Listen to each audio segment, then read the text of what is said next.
जय श्री कृष्ण, राधे राधे। दोस्तों, एक पुरानी कहावत है, जैसा खाएंगे अन्न वैसा बनेगा मन। यानी हम जैसा भोजन करते हैं ठीक वैसे ही सोच और विचार बनते हैं। अक्सर देखा जाता है कि हम अपने करीबी लोगों और रिश्तेदारों को अपने घर खाने पर बुलाते हैं। हिंदू धर्म में अतिथि को आमंत्रित कर उनका आदर सत्कार करना जीवन शैली का एक महत्वपूर्ण हिस्सा माना जाता है।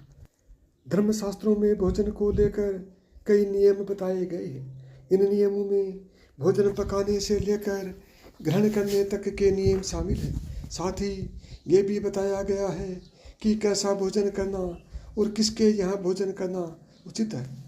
गुरु पुराण के अनुसार कुछ जगहों पर भोजन करना वर्जित होता है। कुछ लोगों के घर भोजन करना आपको पाप का भागीदार बनाता है। इससे व्यक्ति की बुद्धि भ्रष्ट हो जाती है। तो आइए जानते हैं कुछ ऐसे लोगों के बारे में। नंबर 1, चोर या अपराधी के घर। कभी भी किसी चोर या अपराधी के घर पर भोजन ना करें। गलत तरीके से अर्जित किए गए धन से बनाए गए खाने को ग्रहण करने से नकारात्मक प्रभाव पड़ता है। ऐसे में उस व्यक्ति के किए गए पापों का बुरा प्रभाव आप पर पड़ता है। ऐसा भोजन आपकी बुद्धि भ्रष्ट कर सकता है। नंबर 2, केंद्रों के घर। हिंदू धर्म में केंद्रों को दान देना काफ़ी शुभ माना जाता है, लेकिन उनके घर कभी भी भोजन करना या फिर कुछ भी खाना नहीं चाहिए। नंबर 3, नशे से जुड़े लोगों के यहाँ। ऐसे लोगों के घर कभी भी भोजन न करें जो नशे के कारोबार से जुड़े हों। ऐसे लोग दूसरों के परिवार को संकट में लाकर धन अर्जित करते हैं, जिसके कारण नकारात्मक प्रभाव पड़ता है। ऐसे लोगों के घर का पानी पीना भी वर्जित माना जाता है। नंबर 3, चुगलखोर व्यक्ति। जिन लोगों में दूसरों की चुगली करने की आदत है, उनके यहाँ भोजन कभी नहीं करना चाहिए। चुगली करने वाले दूसरों को परेशानियों में फंसा देते हैं और स्वयं आनंद उठाते हैं। ऐसे लोगों के यहाँ से दिया गया भोजन कभी भी ग्रहण नहीं करना चाहिए। शास्त्रों में इस काम को भी पाप की श्रेणी में रखा गया है। नंबर 5, अत्यधिक क्रोधित व्यक्ति। क्रोध इंसान का सबसे बड़ा शत्रु है। अक्सर क्रोध के आवेश में व्यक्ति अच्छे और बुरे का फर्क भूल जाता है। इसी कारण व्यक्ति को हानि भी उठानी पड़ती है। जो लोग हमेशा ही क्रोधित रहते हैं, उनके यहाँ भी भोजन नहीं करना चाहिए। यदि हम उनके यहाँ भोजन करेंगे तो उनके क्रोध के गुण हमारे अंदर भी प्रवेश कर सकते हैं। उनके घर का भोजन ग्रहण करने से परहेज करना चाहिए, वरना उनका ये गुण आप में भी आ सकता है। इसलिए कहा जाता है कि जैसा अन्न वैसा मन।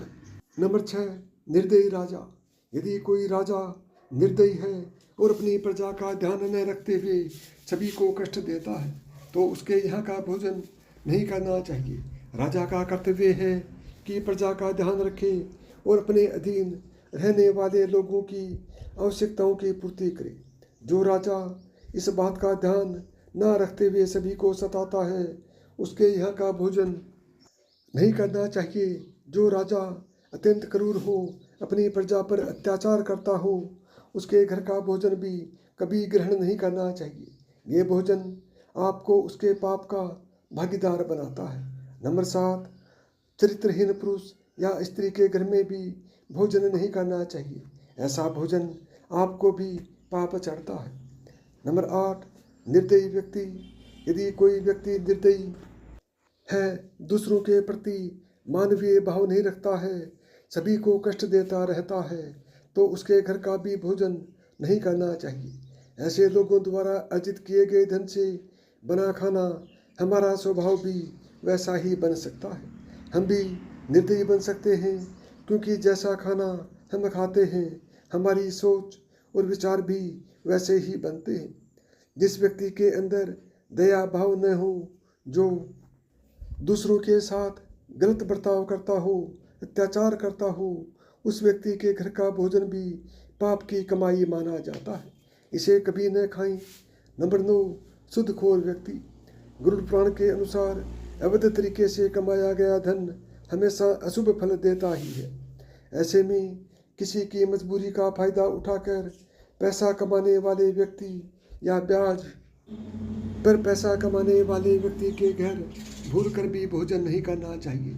ऐसा करने से आप भी पाप के भागी होंगे। नंबर 10, रोगी के घर। किसी के घर कोई लंबे समय से बीमार है तो ऐसे घर पर भी भोजन न करें। अगर आप ऐसे व्यक्ति के घर का भोजन करेंगे तो संक्रमण की चपेट में आ सकते हैं, क्योंकि रोगी के घर का वातावरण शुद्ध नहीं होता है। नंबर 11, नशीली चीज़ बेचने वाले। जो लोग नशीली चीज़ों का व्यापार करते हैं या नशीले पदार्थों का सेवन करते हैं, गुरु पुराण में उनके यहाँ भी भोजन करना वर्जित किया गया है। नशे के कारण कई लोगों के घर बर्बाद हो जाते हैं। इसका दोष नशा बेचने वाले को ही लगता है। ऐसे लोगों के यहाँ भोजन करने पर उनके पाप का असर हमारे जीवन पर भी होता है। यदि आपको मेरी बताई हुई बातें पसंद आई हों तो वीडियो को लाइक करें, चैनल को सब्सक्राइब करें और प्रेम से बोलें जय श्री कृष्णा, राधे राधे।